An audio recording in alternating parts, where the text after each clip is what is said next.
ये मित्रों, प्रिय बंधुओं, हम आज जो विषय ले रहे हैं वो है पति पत्नी। जीवन में विशेष रूप से कभी भी देखिए कि आपके बीच में कभी कोई टकराव हो जावे। एक स्त्री जो है वो अपने भाई, पिता, माँ सब कुछ छोड़ के आती है और एक नए घर में आती है। उसे एकदम ऐसा लगता है कि सब कुछ छोड़ के आई और उसे वहाँ पर केवल सम्मान चाहिए। तो विशेष रूप से हमेशा से उनका सम्मान रखना। कभी मान लीजिए किसी बात पर आपस में कोई टकराव होता है, कोई मनमुटाव होता है, किसी तरह का कोई तनाव होता है, तो उन बातों को लेकर विशेष रूप से आप कभी भी ऐसे स्थिति में नहीं आना कि आपस में कभी भी कोई भी किसी भी प्रकार का आपको झगड़ा हो जाए, एक दूसरे का सिर भी फूट जाए, तो उसका भी इलाज संभव है, परंतु संवाद ख़त्म नहीं करना। कभी कभी क्या होता है कि हम लोग संवाद जब ख़त्म करते हैं तो संवाद ख़त्म होने से बहुत सी प्रकारों की घटनाओं का अंजाम होता है।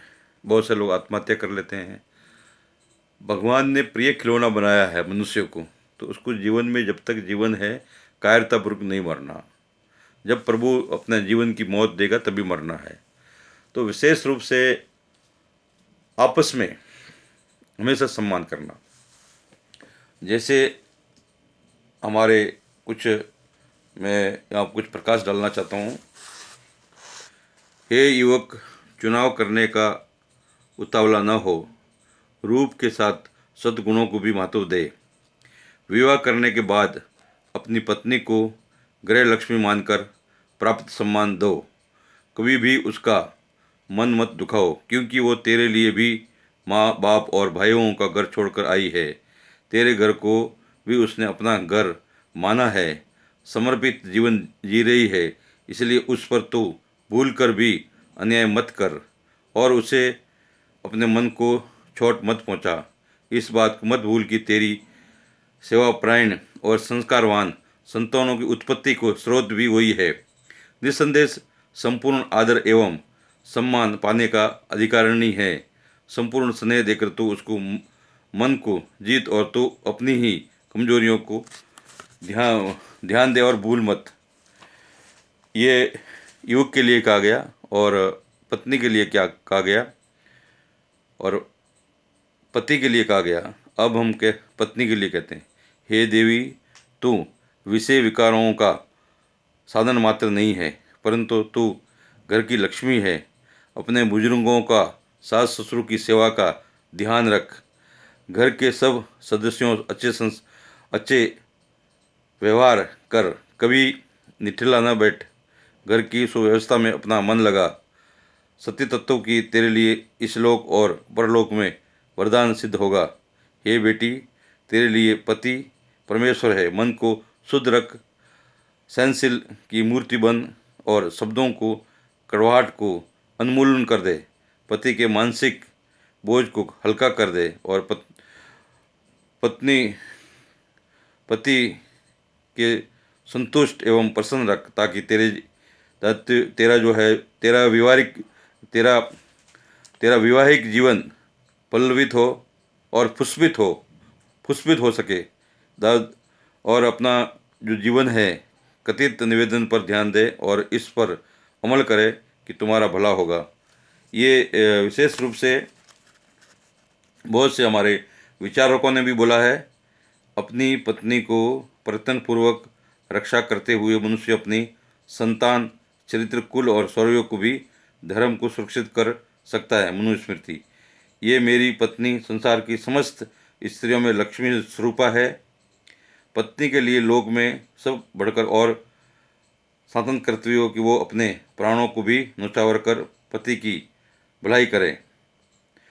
संसार में स्त्री के समान कोई बंधु नहीं है, स्त्री के समान कोई आसरा नहीं है। धर्म ग्रंथ भी स्त्री के समान दूसरा कोई सहायक नहीं है। जिसकी पत्नी अनुकूल हो उसका स्वर्ग यही है। जिसकी पत्नी प्रतिकूल हो उसका नरक भी यही है। पत्नी के सहायता करने वाले धर्म की साथियों ने धर्म के अनुकूल तथा दुख सुख समान भाव साथ देने वाली होती है।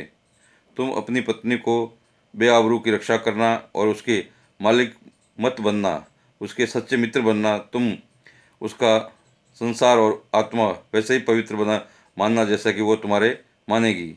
हे युवक, अपनी पत्नी को साथ अन्याय मत करो और उसके मन को मत दुखाओ, क्योंकि वो तेरे लिए अपने माँ बाप घर छोड़कर आई है। उसके सुख दुख ध्यान रखना, मर्यादाओं के दायरे में रहकर तुम्हारा संपूर्ण स्नेह उसको लौटा देना। तुम एक ही पतिव्रता का पालन करो, कभी भी आंसू गिराने का अवसर मत दो। विशेष रूप से आपने देखा होगा कि बहुत घरों में जहाँ पर स्त्री का सम्मान नहीं होता है, उस घर का क्या है, सब कुछ नष्ट हो जाता है। इसीलिए आप अंकुश किस बात पर लगा रहे हैं? अंकुश लोग दुष्ट लोग लगाते हैं। कभी स्त्री के ऊपर कोई अंकुश नहीं लगाना चाहिए। वो माँ स्वरूप है, बहन स्वरूप है, दिव्य आत्मा है। अपने सब कुछ छोड़कर एक नया संसार को बचाने के लिए आपके अनजान घर में आते हैं। लड़के को कभी घर जमाई बनाकर भेजिए, उसकी क्या दुर्गति होती, क्या दुर्दशा होती है। तो एक पत्नी भी जो है, किसी की बेटी है, किसी की बहन है, किसी की पुत्री है, कितने भाव से उन्होंने विदा किया है, वो दिल का टुकड़ा अलग करके उन्होंने विदा किया है।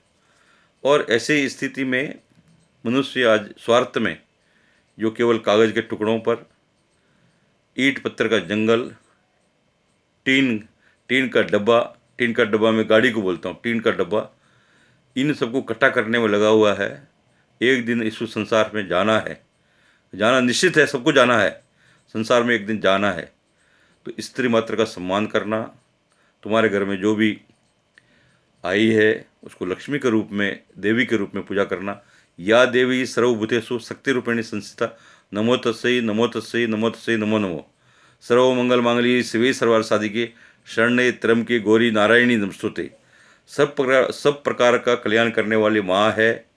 जगत में बोला गया है, शास्त्रों में पुराणों में कहा गया है कि स्त्री जो है वो चाहे छोटा बच्चा है, चाहे बड़ी है या वृद्ध है, वो इस संसार में जगत में देवी के रूप में विचरण करती है। उसका वंदन करो, पूजन करो, तुम्हारा कल्याण होगा। इसका अपमान करोगे, उनका जो है उनको कष्ट पहुंचाओगे, तो निश्चित रूप से तुम्हारा विनाश होगा। तो ये आपको निर्णय करना है कि अपना विनाश करना है या कल्याण करना है, ये आपके ऊपर निर्भर करता है। तो मैं आज जो है मैंने विषय लिया था पति और पत्नी। इस विषय पर 2 शब्द आप लोगों को किया। सभी बंधुओं मित्रों को आनंद में रहे, जीवन आपका आनंद में बने, ऐसी में मंगल कामना के साथ में मैं श्रीमंत नारायणगिरी, दुधेश्वर पीठाधीश्वर गाजियाबाद, अंतर्राष्ट्रीय मंत्री श्रीमंत दशनाम जूना अखाड़ा वाराणसी उत्तर प्रदेश, मैं आप सभी के लिए कल्याण की भावना करता हूँ और मंगल कामना करता हूँ। भगवान दुधेश्वर से और हमारे सिद्ध समाधि वालों से प्रार्थना करता हूँ कि आपके जीवन में आनंद और कल्याण हो। हर हर महादेव, हर हर महादेव।